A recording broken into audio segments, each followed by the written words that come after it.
You ask Tiger to solve. This deals with linear equations with one unknown. The final result is x equals 14 over 5. Let's solve it step by step. Simplify the expression. Group like terms.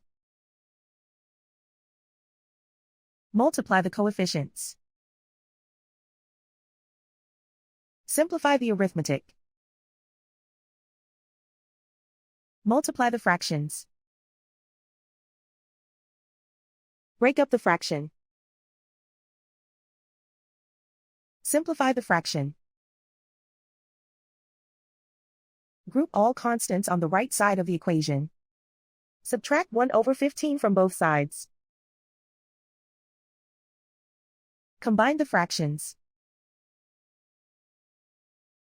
Combine the numerators.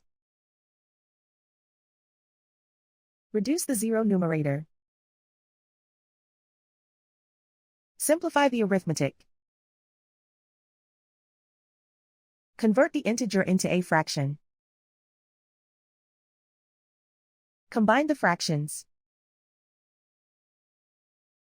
Combine the numerators.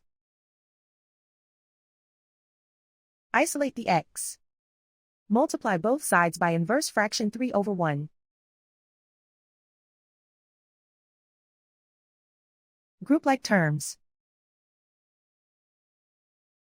Multiply the coefficients.